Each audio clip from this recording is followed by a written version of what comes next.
नमस्कार, मी जगन्नाथ जावळे. आपण पाहतात प्रवासी संचार, प्रवासी दुनियेची तेगूत खबर. मी कल्याण येथे माननीय सुनील भाऊ निर्भवणे हे कास्ट्राईब संघटनेचे जनरल सेक्रेटरी आहेत, त्यांच्याकडे आलेलो आहे.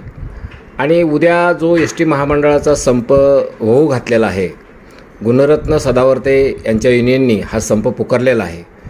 तर भाऊ, ह्या उद्याच्या संपाकडे तुम्ही कसं बघता?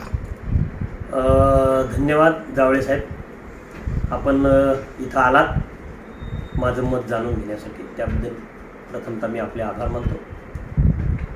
उद्या गुणरत्न सदावर्ते वकील यांनी संपाची हाक दिलेली आहे. त्यांच्या संपाच्या संदर्भातल्या बातम्या, त्यांच्या क्लिप ज्या काय माझ्या पाहण्यात आल्या, ऐकण्यात आल्या, 6 महिने जो संप विलिनीकरणासाठी चालू ठेवला, हा सदावर्तेंनी चालू ठेवला. आज त्यांच्या कुठल्याही बातमीत किंवा त्यांच्या मुलाखतीमध्ये विलिनीकरण ह्या शब्दाचा उल्लेख नाही. बंधूंनो, आपल्या सगळ्यांना आठवत असेल तर मागच्या 2 वर्षापूर्वी दिवाळीमध्ये गोपीचंद पडळकर, जे भारतीय जनता पक्षाचे आमदार आहेत, त्यांनी संपाची नोटीस दिली. आणि संपाची नोटीस दिल्यानंतर काही आगारांना त्यांनी कुलूपसुद्धा लावले. गोपीचंद पडळकरांच्या आंदोलनाला कायदेशीरदृष्ट्या सांभाळण्यासाठी सदावर्ते वकिलाला त्यांच्या मालकाने सांगितलं. 10 तारखेला त्यांचा मोर्चा होता. त्याच्या आधीच्या रात्री मी सदावर्तेंच्या घरी गेलो होतो, त्यांच्याशी मी चर्चा केली. सदावर्तेंनी सुपारी घेतलेली आहे. हा सगळा कार्यक्रम आमच्या लक्षात आला, त्यामुळे आम्ही सदावर्तेला मदत केली नाही.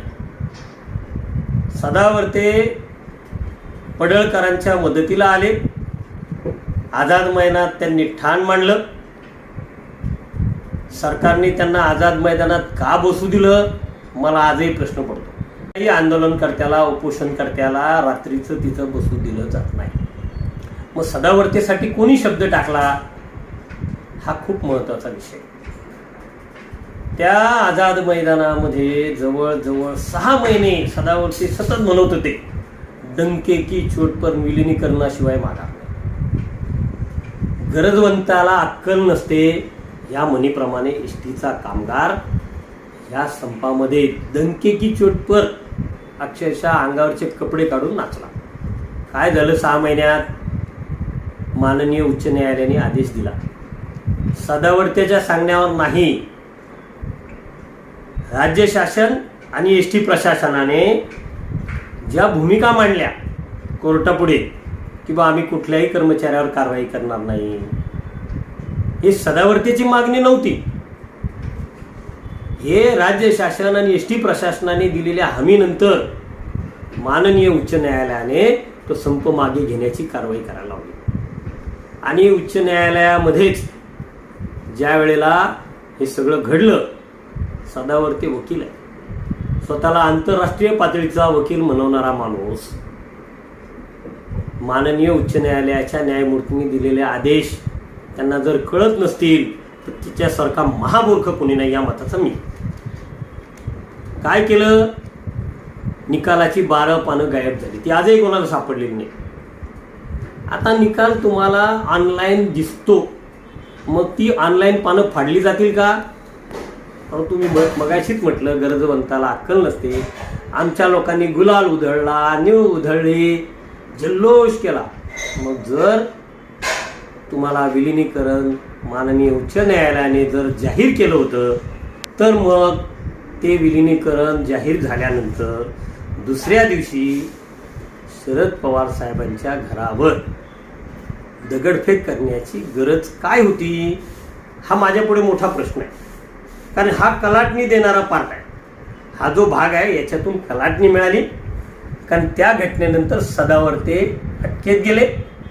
सदावर्ते अटकेत गेल्यामुळे सदावर्तेचा कामगारांशी संपर्क तुटला. सगळे कामगार त्यांच्या त्यांच्या संघटनेच्या पूर्वीच्या नेत्यांच्या संपर्कात आले. आमच्यासुद्धा लोक संपर्कात आली. आम्ही त्यांना सांगितलं कोर्टाचे आदेश आहेत, तुम्ही कामावर या. कित्येक लोकांच्या गेलेल्या नोकऱ्या गेल्या 1.5-2 वर्षात आम्ही वाचवल्या, त्यांना कामावर आणलं. सदावर्तीने नाही आणलं. सदावर्ती लोकांना मूर्ख समजतायत, एसटीच्या लोकांना. हे पहिल्यांदा लोकांनी समजून घ्यावं. सत्ता बदलली त्याच्यानंतर साधारणतः जूनच्या शेवटच्या आठवड्यामध्ये सत्ता बदलली. एकनाथ शिंदे साहेब महाराष्ट्राचे मुख्यमंत्री झाले. सदावर्ते आणि त्यांची पत्नी किती वेळा मुख्यमंत्र्यांना भेटले याच्या क्लिप त्यांनी टाकल्या. क्लिपमध्ये जास्त काहीच येत नाही. तुम्ही आमच्या मेळाव्याला या प्रमुख पाहुणे म्हणून. दिवाळीच्या भेटीचा उल्लेख नाही, तरी क्रेडिट कोण? आमचं.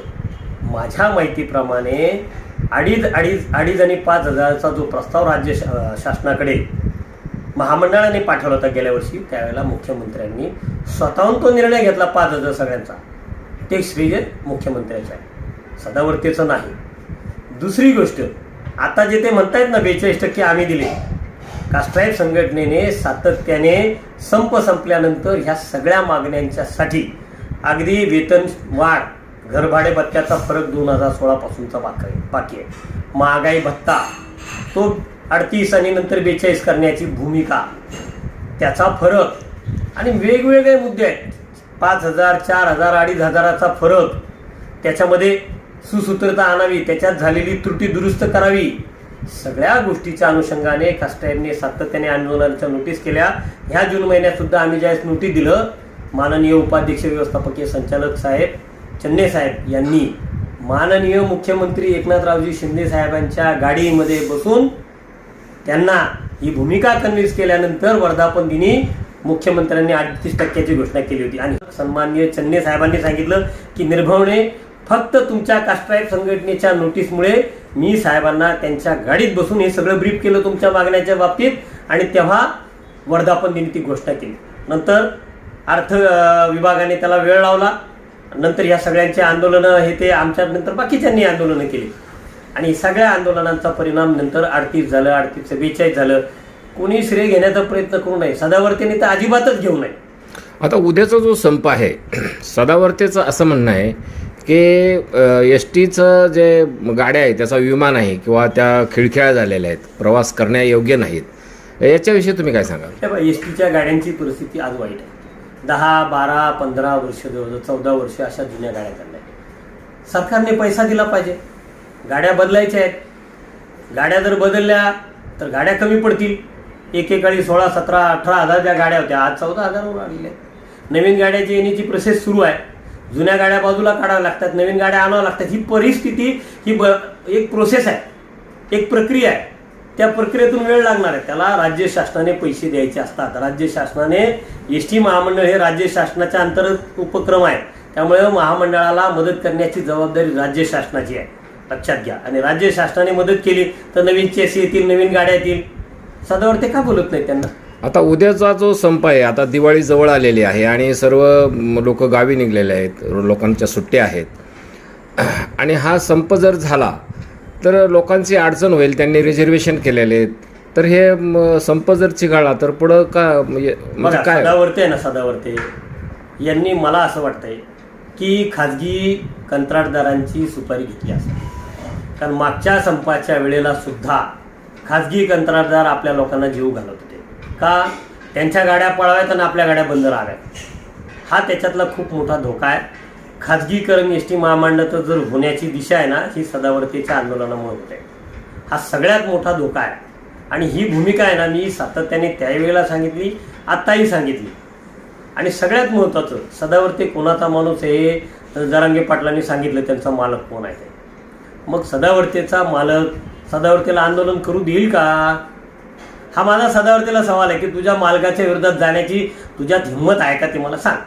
सदावर्ते बाईट देताना अनेक प्रश्न एकत्रित करतात. बरेच प्रश्न उपस्थित मेन मुद्द्यावर न बोलता त्याच्यामध्ये आरक्षणाचा मुद्दा किंवा अनेक काही मुद्दे उपस्थित करतात. आणि हे अशा काही विशिष्ट दिशाकडे भरकटलेलं जे काय आताचं सध्याचं जे वातावरण चालू आहे, तर याच्याविषयी तुम्ही काय सांगाल? सदावर्ते मुळात भरकटलेला आहे.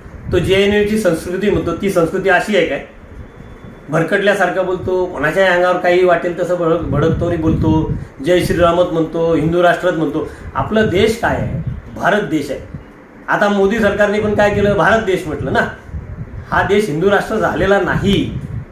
हिंदू राष्ट्र करणाऱ्यांची जी भूमिका आहे त्या भूमिकेचं वातावरण निर्माण करण्याचं काम मोठं पाप आहे. हे मोठं पाप सदावर्ते करतायत. बाबासाहेब आंबेडकरांना हिंदू राष्ट्र अपेक्षित नव्हतं. बाबासाहेब आंबेडकरांना सर्व जाती धर्माच्या लोकांना समान अधिकार या देशामध्ये हवे होते आणि ते अधिकार त्यांनी भारतीय संविधानाच्या माध्यमातून दिले. या देशातला प्रत्येक जातीचा, प्रत्येक धर्माचा, प्रत्येक पंथाचा माणूस या देशामध्ये सन्मानाने जगू शकतो. याला कारण डॉक्टर बाबासाहेब आंबेडकरांनी दिलेली राज्यघटना. आणि एवढे जर अक्कल नसेल सदावर्तीला तर त्याचं पाप आहे. तो ज्यावेळेस म्हणतो हिंदू राष्ट्र, जय श्रीराम, हा मूर्ख माणूस आहे. हा लोकांना मूर्ख बनवतोय.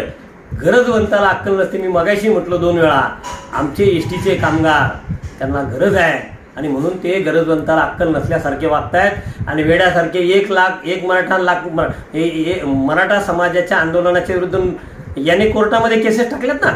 कोणाच्या सांगण्यावर टाकल्या? याच्या मालकाच्या सांगण्यावर टाकल्या ना. 10 लोक आहेत सुप्रीम कोर्टामध्ये. 10 लोकांनी केसेस टाकलेल्या आहेत. 9 लोकांना पत्रकार विचारत नाहीत. 10व्या माणसाला बोलून समोर करतात, बोलो साहेब आपका क्या काय नाही. आणि हा समाजामध्ये तेढ निर्माण करण्याचं काम करतोय. सदावर्ते हा आमच्या समाजातला कलंकित माणूस आहे. तो सुपारी बहादर आहे आणि त्याला वाटोळे करायचं एवढं त्याला माहिती आहे. उद्या या देशाचं हिंदू राष्ट्र जर झालं तर सदावर्ते सारखे नालायक लोक त्याच्यामध्ये सहभागी आहेत. हा माझा आरोप राहील.